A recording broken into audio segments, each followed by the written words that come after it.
बीमारी में बल का, पतझड़ में फल का और मरुभूमि में जल का बड़ा महत्व है। एक दिन का बीमार व्यक्ति भी कितने दिन की ताकत को खो देता है ना। एक बार बुखार आ गया, हमें 6 महीने में जो हमने ताकत बनाई थी, जो हमारे अंदर शक्ति आई थी, वह एक बार के बुखार में हमारी चली जाती है। तो बीमारी में बल का, पतझड़ में फल का और मरुभूमि में जल का। राजस्थान में जल की क्या होती है? कमी होती है, इसलिए उधर ऊंट भी ज्यादा ही होते हैं। हाँ, ऊंट कहीं पर देखने को ज्यादा अगर दिखे तो वहां पर ही दिखते हैं, क्योंकि ऊंट जो होता है वह कितने महीने का पानी अपने एक साथ पी लेता है? हाँ, 6 महीने का पानी एक साथ पी लेता है। तो मरुभूमि में जल का बड़ा महत्व है। फिर आगे कह रहे हैं गले में हार का, गले में हार का, घर में कार का और मंदिर में द्वार का बड़ा महत्व है। आपने कितना भी भारी वेश पहन लिया और गले में आप कुछ भी नहीं डालेंगे तो कैसे लगोगे? फीका लगेगा। गले में हार का, घर में कार का। चलो एक ऐसी झोपड़ी हो, उसके सामने कोई गाड़ी नहीं खड़ी होगी तो चलेगा, लेकिन इतना बड़ा बंगला है, घर है, एकदम आलीशान, उसके घर के बाहर आंगन में अगर कोई भी गाड़ी खड़ी ना हो तो क्या सोचेंगे? सोच चला जाता है ना घर का। तो घर में कार का और मंदिर में द्वार का। अगर आपको मंदिर में जाना हो तो मंदिर में जब तक दरवाजा नहीं बना हो, द्वार नहीं लगा हुआ हो, पैक किया हुआ हो, तो आप मंदिर में एंट्री भी नहीं कर सकते हैं। उसी तरह से आगे कह रहे हैं नदी में नाव का, शरीर में पांव का और भक्ति में भाव का बड़ा। नदी पार करनी है तो नाव की जरूरत पड़ेगी। यहाँ पर हमें भी भव सागर को पार करना हो तो परमात्मा रूपी जहाज की हमें जरूरत है। परमात्मा को जहाज की उपमा दी गई है। नदी को पार करने के लिए नाव की जरूरत होती है। शरीर में अगर पैर ना हो तो हम इधर उधर आ जा नहीं सकते हैं, घूम फिर नहीं सकते हैं। हम अपने इन पैरों का दिया हुआ कितना उपयोग कर रहे हैं? घूमने जाते हैं, प्रतिदिन मंदिर आते हैं, भक्ति करने के लिए गुरु भगवंत के साथ में विहार में जा रहे हैं, व्यायाम कर रहे हैं।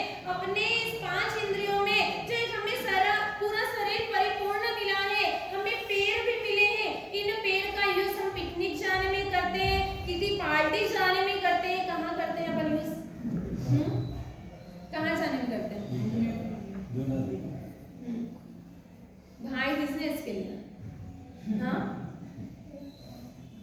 बिजनेस समय पर होता है, लेकिन पूजा करने कितने आते हैं अपने यहाँ पर?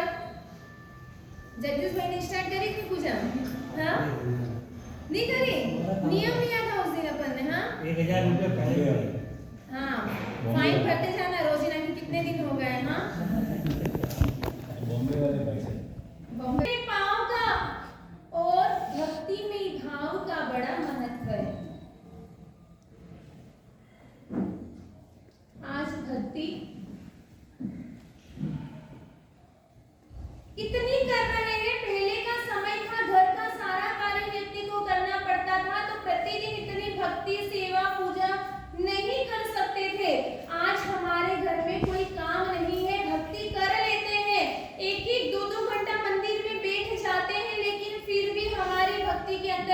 की कमी है। फिर कहते हैं महाराज जी आजकल तो चमत्कार कम हो गए, भगवान के चमत्कार ही नहीं दिखते। पहले के समय में तो इतना है कि एक बार याद करते हो तुरंत देवता हाजिर हो जाते थे। और आजकल क्यों नहीं होते हैं? क्योंकि हमारे भावों में कमी है। अन्य धर्मों के अंदर भी केवल हमारा ही जैन धर्म ही भक्ति योग में नहीं जुड़ा हुआ है, हर धर्म के अंदर भक्ति की मुख्यता बताई है। क्योंकि आज के समय में हम ज्यादा तप नहीं कर सकते, ध्यान नहीं कर सकते, साधना नहीं कर सकते।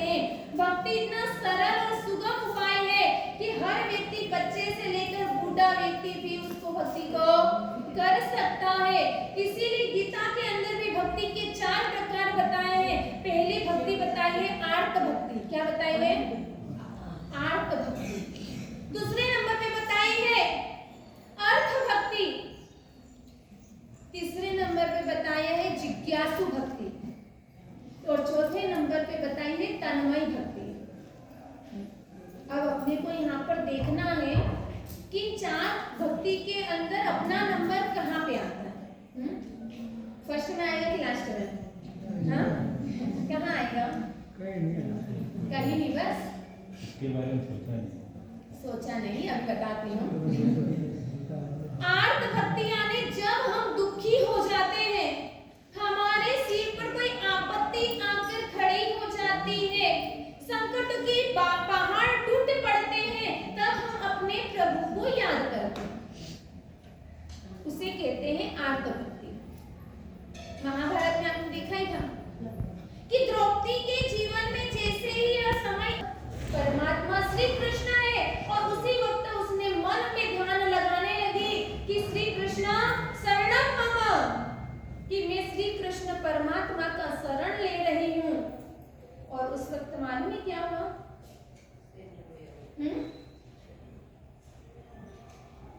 श्री कृष्ण उन्हें बचाने के लिए आए। चीज खत्म नहीं हो रहा, वो बढ़ते जा रहा, बढ़ते जा रहा। आखिरी में वह व्यक्ति सामने वाला ही थक गया। सुदर्शन सेठ को जब सूली की सजा दी जा रही थी, और उस वक्त सूली की सजा के समय भी सुदर्शन ने याद किया। हमारी कैटेगरी भी कहाँ पे आती है? यहीं पे आती है ना, कि दुख होता है बच्चा की जब स्कूल की एग्जाम होती है ना, तब हमारे पास में भी आती है, हमारे सर जी आज मेरी एग्जाम है, वार्षिक शिफ्ट डाल देना। अरे वार्षिक शिफ्ट डालने से आपकी एग्जाम अच्छी होगी। अरे जब तक आपने साल भर में अच्छी पढ़ाई नहीं की होगी, जब तक आपको एग्जाम अच्छा नहीं जा सकता है, अच्छे नंबर नहीं मिल सकते हैं। वार्षिक शिफ्ट डालने का मतलब ये नहीं होता कि साल भर आप पढ़ाई मत करो, वार्षिक शिफ्ट डलवा के चल जाओ, आप पास हो जाएंगे, ऐसा होता है? चमत्कार। अरे ऐसा नमस्कार तो कभी किया नहीं है, और चमत्कार की आशा रखते हैं तो चमत्कार होने वाला नहीं है। बहनें भी जब सासू से पढ़ती नहीं है, या पतिदेव से जब बनती नहीं है, तब वो भी भगवान को याद करती है कि भगवान मेरे ही किस्मत फूटे थे ना। सही है ना? सासू की जब बहू से नहीं बनती है, तब वो भगवान को याद करती है कि ऐसी बहू मेरे घर पे आनी थी ना। जब बिजनेस पार्टनर को एक दूसरे से जमती नहीं है, जब दगा दे देता है, वो हमको धोखा दे देता है, उस वक्त हम भगवान को याद करते हैं। लेकिन याद रखना, भगवान कभी अपने को नहीं छोड़ते, अपन भगवान को छोड़ देंगे। भगवान तो हर वक्त हमें साथ देने के लिए तैयार है। तो गीता के अंदर पहली बताई है आर्त भक्ति, यानी जब दुख आता है तब हम अपने प्रभु को याद कर लेते हैं। दूसरे नंबर पे बताई है अर्थ भक्ति। कौन सी भक्ति? अर्थ यानी अर्थ का मतलब क्या होता है? क्योंकि इससे ज्यादा लेन देन होता है ना, इसलिए ना। अर्थ यानी पैसा। जब बिजनेस में कोई घाटा हो जाता है, हमारे घर बराबर नहीं चलते, शनि देव जी हमारे ऊपर हैवी हो जाते हैं ना, ये शरीर में कोई पीड़ा आ जाती है, सारा पैसा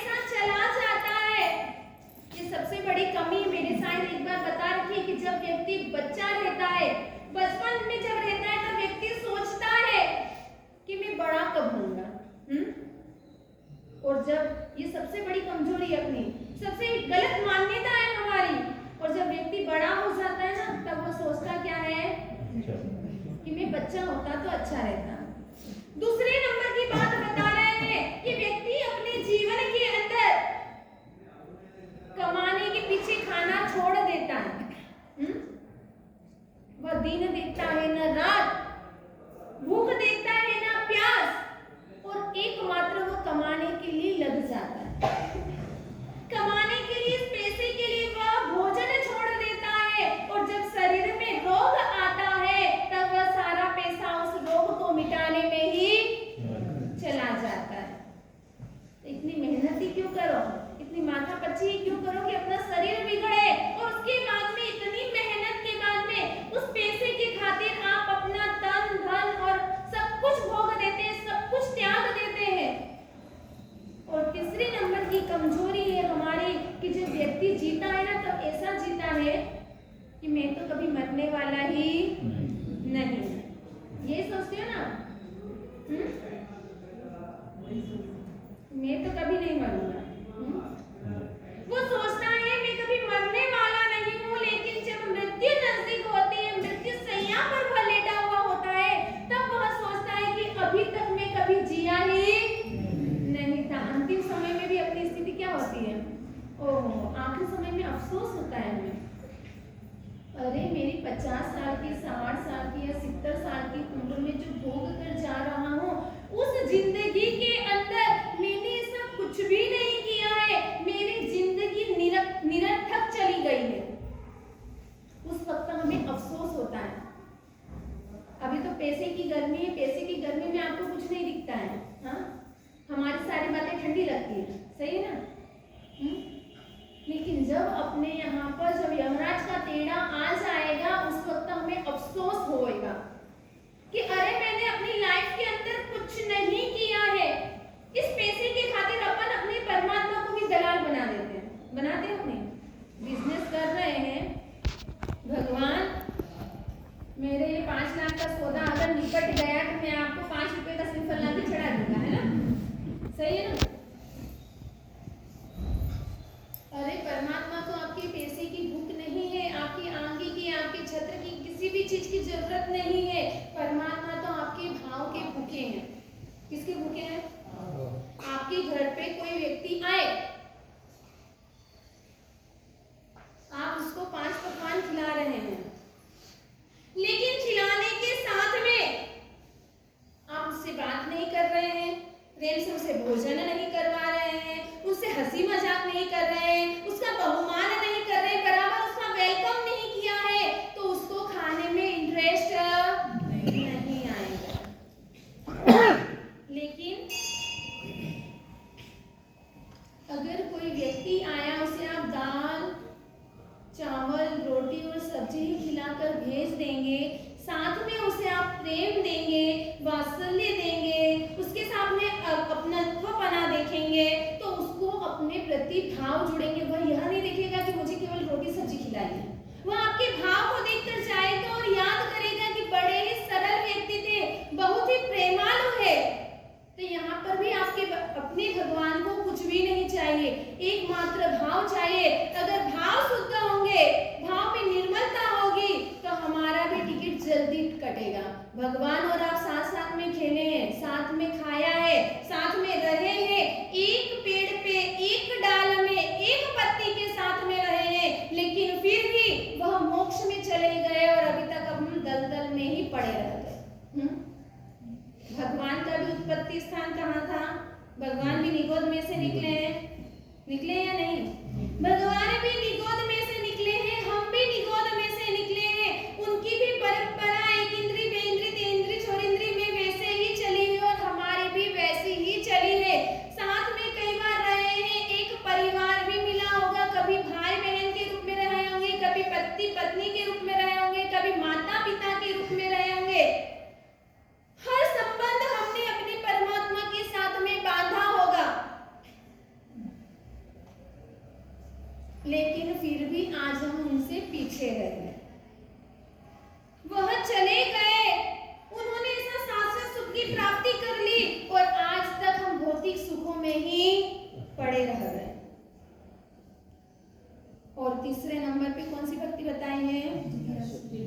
जिज्ञासु भक्ति। जिज्ञासु भक्ति का मतलब होता है कि मेरे जो परमात्मा है, मेरे परमात्मा और मैं समान ही हूँ। क्या सोचता है वो व्यक्ति? जो मेरे परमात्मा है और मैं हूँ यानी मेरी आत्मा, दोनों समान ही है। और इस जिज्ञासु भक्ति के अंदर वह भक्त यह भावना खाता है कि भगवान तेरे अंदर कितने गुण रहे हुए हैं और मैं दोषों की खान हूँ। तो गुणों की खान है और मैं दोषों की खान हूँ। हमें किसमें मजा आता है, दूसरों के दोषों को देखने में या गुणों को देखने में? स्वगुणों में प्रसन्नता हमें मिलती है, अपने गुणों को बताने में हमें आनंद आता है। कहते ना, मैं इतनी एक्टिव हूँ, मैं इतनी होशियार हूँ, मुझे ये कार्य आता है, वो आता है, वो आता है। अपनी होशियारी हम दिखाते हैं, अपने अंदर क्या रहा हुआ है वो हम दिखाने में होशियार रहते हैं, लेकिन दूसरों के अंदर क्या है वो हम नहीं दिखा सकते। हमें अपने परमात्मा से यही कहना है कि भगवान तू गुणों का समुद्र है, मैं तो दोषों का सागर हूँ। यह तेरे अंदर जो गुण रहे हुए हैं ये मेरे अंदर कब आएंगे? आनंद खंजी भी क्या करते थे? आनंद खंजी के भी कितने ही स्तवन है और हमेशा हर स्तवनों के अंदर यही बात आती है कि प्रभु तेरे अंदर कितने गुण रहे हुए हैं, मैं कब ऐसा बनूंगा। और ऐसे जैसे जैसे वह गाते वैसे वैसे उनके भाव निर्मल बनते जाते। आत्मा के अंदर जो कर्म चिपके हुए हैं वह कर्म खिलते जाते हैं। और चौथे नंबर पे बताइए कौन सी भक्ति? तन्मय भक्ति। जब व्यक्ति भगवान की भक्ति करने के लिए तैयार होता है ना,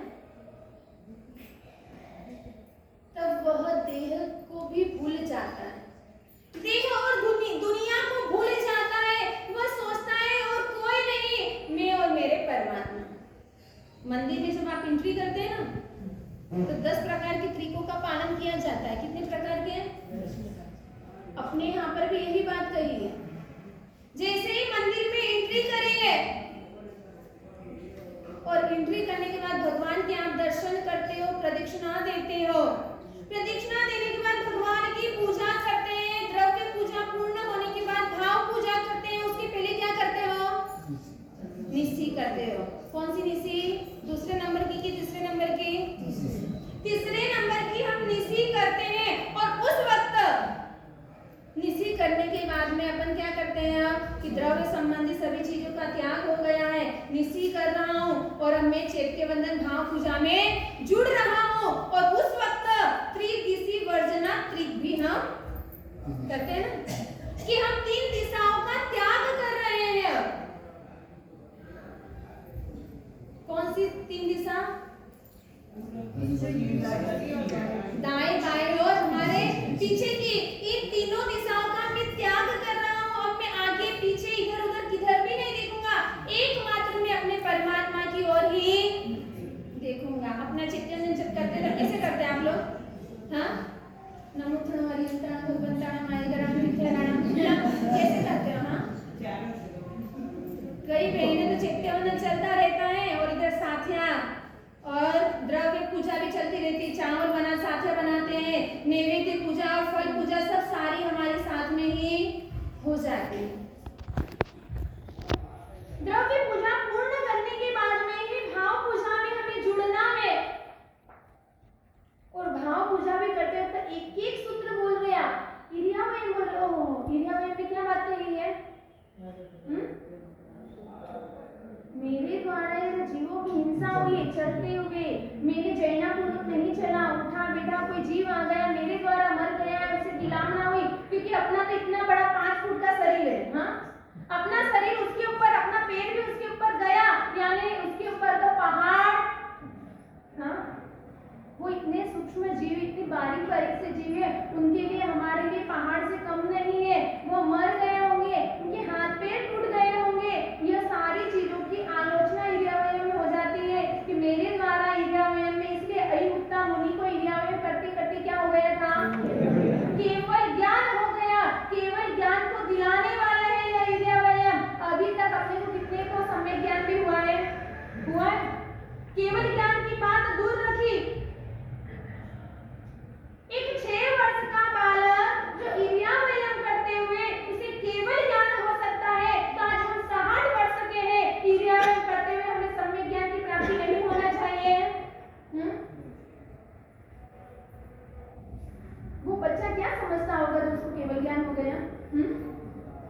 केवल पापों का डर लगा उसे कि अरे मेरे द्वारा पणक तक कर ही रहा है वो, कि पानी के जीवों की हिंसा हो गई मुझसे। क्या सोच रहा था वो? मैं साधु वेश में हूँ, साधु जीवन की जो चर्या है वह है कि अच्छे सचित पानी का वह टच भी न करे, स्पर्श न करे। और मैंने सचित पानी का स्पर्श किया और तो और मैंने उस पानी के अंदर अपनी पात्रा जो मेरा एक उपकरण है, हाँ, हमारे साधु जीवन का जो उपकरण है जो हमें तिराने वाला है, और वह उपकरण को मैंने नाव बनाकर तिरा दिया और उसके साथ में पानी के जल के जीवों की मैंने हिंसा कर ली। असंख्य जीव मेरे द्वारा पीड़ित हुए हैं, असंख्य जीवों की विराधना कर ली है। इसलिए वह पणक दक करते करते ही उसे केवल ज्ञान हो गया। कितनी भाव थे ना। साधु जीवन के एक ही उपकरण ही ऐसे पात्रा पड़ी है करते करते उन्हें क्या हो गया? वल्कलचिरी को, वल्कलचिरी का नाम सुना है आपने? प्रसन्न चंद्र राजर्षि का नाम सुना है? प्रसन्न चंद्र राजर्षि के छोटे भाई का नाम था वल्कलचिरी, जो जंगलों में रहते थे पिता के साथ। और ऐसे पात्र की पड़ी है केवल धूल लग गया था जो उनके कमंडल थे, और उन कमंडल की वह प्रमार्जना कर रहे हैं, और प्रमार्जना करते करते उन्हें केवल ज्ञान हो गया। घर के बर्तनों की घिसाई करके केवल ज्ञान नहीं होगा, ये ध्यान रखना ना।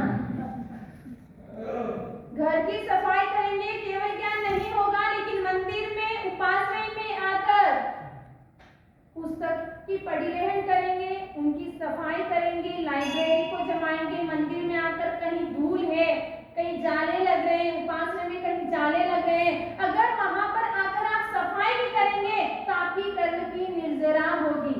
यहाँ पे मत सोचना यहाँ जाले हो रहे तो मैं करूंगी तो मेरे को दोष लगेगा। हाँ, घर पे सफाई करोगे तो दोष जरूर लगेगा, लेकिन यहाँ पर आकर आप करोगे तो वहां पे आपके मंदिर की शोभा बढ़ेगी, और इसी वजह से आपके पुण्य का डबल तिजोरी भरोगे। हाँ, पुण्य एकत्रित करेंगे, इकट्ठा करेंगे हम। तो इसी चौथे नंबर की भक्ति बताइए, तन्मय भक्ति। यानी केवल मैं और मेरे प्रभु। मीराबाई ने जैसे भक्ति करी थी, एक बार, दो बार, तीन बार, राणा ने उसके लिए जहर का कटोरा भेजा था, जहर डाल के एक बार पिया, दूसरी बार पिया। मीराबाई के सामने जो थी ना, उसने पूछा कि तुझे राणा के ऊपर गुस्सा नहीं आता है, वो तुझे जहर का कटोरा पहुंचाता है, तू पी जाती है, वो तो भगवान की दया से तुझे कुछ नहीं होता है। मीरा ने उसको क्या जवाब दिया था? अरे मुझे मेरे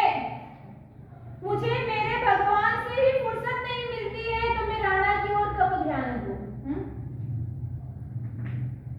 अपनी कितनी भी निंदा हो रही हो पीछे, कितनी भी चर्चाएं चल रही हो, हमें उस चीज से लेना देना नहीं। मैं और मेरे भगवान, मैं सच्ची हूँ, मैं सही हूँ, तो मुझे किसी को देखने की जरूरत नहीं है। तो ऐसे ही आर्त भक्ति, अर्थ भक्ति, जिज्ञासा भक्ति और तन्मय भक्ति, ये चार प्रकार की भक्ति बताई। हम कौन सी भक्ति करते इसमें से? हाँ, कौन सी भक्ति चल रही है अपने यहाँ पर? हाँ? अर्थ भक्ति और बहनों की आर्त, दोनों की बटी हुई है भक्तियां। हाँ, हम आर्त और अर्थ भक्ति में ही है। अब हमें जिज्ञासा भक्ति, जिज्ञासा उत्पन्न होनी चाहिए कि मेरे प्रभु कैसे हैं। हाँ, प्रभु का परिचय है अभी तक अपने को कि मेरे प्रभु कैसे हैं। मेरे प्रभु की मुख्यता आज तक हमने पहचानी नहीं, परिचय हमें ज्ञात ही नहीं है कि मेरे प्रभु कैसे हैं। मेरे प्रभु तो इतने गुणों के भंडार हैं कि उसकी व्याख्या ही नहीं कर सकते हैं हम। केवली भगवंत भी अगर चाहे, केवली भगवंत भी चाहे कि मैं अपने मुख से परमात्मा की वर्णन करूं, लेकिन वह भी कहने में असमर्थ है। कौन है? तो हम तो कहाँ हैं? जब केवली भगवंत भी परमात्मा की व्याख्या नहीं बता सकते कि मेरे परमात्मा कैसे हैं, तो हम तो क्या हैं? अगर एक राजा जंगल में फंस जाए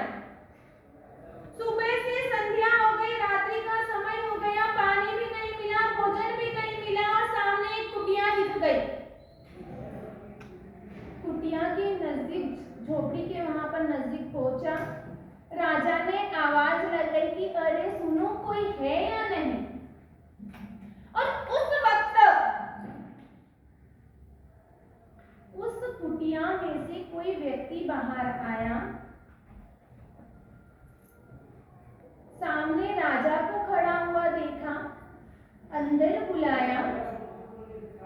मालूम पड़ गया कि राजा भटक गए, जंगल में फंस गए हैं, भोजन की जरूरत होगी, भूख लग रही होगी, और तुरंत उसे भोजन करवाया, पानी पिलाया, राजा खुश हो गए। राजा खुश हो गए। राजा ने कहा मैं तेरी भक्ति से खुश हो गया, चलो मेरे साथ में, मेरे नगर में चल, मेरे साथ में वहां रहना। उस व्यक्ति को राजा अपने महल के वहां पर लेकर चले। परिवार वहीं पर है। वह व्यक्ति राजा के साथ में उसके नगर में पहुंच गया। राजा ने उसको ठहरने के लिए एक महल दे दिया, अच्छे अच्छे सुंदर सुंदर कपड़े भेंट दे दिए कि यह कपड़े पहनो, अच्छा मिष्ठान वाला भोजन मिल रहा है, राजशाही ठाट बाट मिल रहे हैं। ऐसे करते करते दिन व्यतीत हो गए, 6-7 महीने हो गए। अब उस व्यक्ति को अपने परिवार की याद आ रही। सब कुछ मिल रहा है उसे, खाने पीने ओढ़ने के लिए सब कुछ अच्छा मिल रहा है, रहने के लिए बंगला मिल गया है, लेकिन फिर भी उस व्यक्ति को अपने परिवार की याद आ रही है। राजा से कहने लगा कि राजा मुझे अपने परिवार के पास जाना है। तब राजा ने उसे सब कुछ भेंट देकर और उसको जंगल की ओर रवाना कर दिया। अब वह अपने परिवार के पास आया, परिवार के पास आया और परिवार वालों ने उसे पूछा कि नगर में क्या क्या था। अब वह व्यक्ति कैसे बताएगा जो उसने कभी देखा ही नहीं है।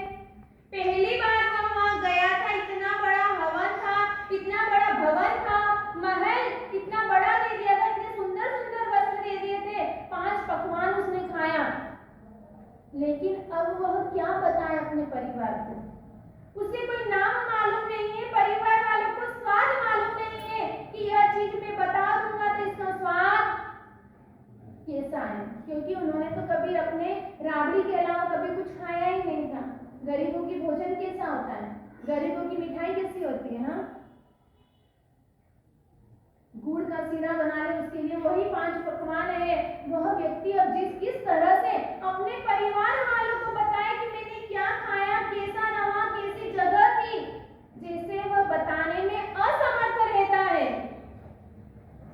उसी तरह से हम भी असमर्थ होते हैं कि अपने परमात्मा की वाणी, मेरे परमात्मा के गुण में कैसे बताऊं। बस इतना कह सकते हैं कि मेरे परमात्मा अनंत ज्ञानी है, अनंत ज्ञानी है, अनंत गुणों के भंडार है, अनंत रूप है उनके पास, अनंत वैभव है उनके पास। इतना सब कुछ कह सकते हैं, लेकिन व्यक्त करके नहीं दिखा सकते। तो ऐसे मेरे परमात्मा, ऐसे मेरे परमात्मा जिसमें बात कही है 21 द्वारों के अंदर, सोम प्रभु सूरी जी ने हमें मोक्ष का द्वार बताया है, और उस मोक्ष के द्वार में पहला द्वार बताया है तीर्थंकर की भक्ति करना। भक्ति तीर्थ करे, मेरे परमात्मा की मुझे भक्ति करना है। मेरे परमात्मा अनंत ज्ञानी है, आपको मालूम है, आज आपको परमात्मा मिल गए हैं, लेकिन अब मेरे परमात्मा की मुझे भक्ति कैसे करना है। आज से अपने भक्ति की रूटीन चेंज कर लें। अभी तक हम भक्ति कैसे करते आए हैं, भैंस और मछली का दृष्टांत बताते हैं कि भैंस भी पानी में रहती है और मछली भी पानी में, लेकिन भैंस कितने समय तक रहती है पानी में, जब या तो उसे गर्मी लगती हो तो वह पानी में जाकर बैठ जाती है, उसे प्यास लगती है तब पानी के नजदीक जाती है, गर्मी लगती है तो वो पानी के अंदर जाकर बैठ जाती है। लेकिन मछली का जीवन कैसा होता है, मछली का जीवन यानी जन्म भी क्या लेती है, वह पानी में रहती है, जीवन भी उसका पानी में व्यतीत होता है और मरण भी उसका पानी में ही होता है। जन्म, जीवन और मरण तीनों चीज उसकी पानी में होती है, लेकिन भैंस का पानी के साथ टेम्परेरी संबंध होता है, कुछ समय के लिए संबंध होता है। इसीलिए तो कहा है मछली जल की रानी है, जीवन उसका हाथ लगाओ और बाहर निकालो तो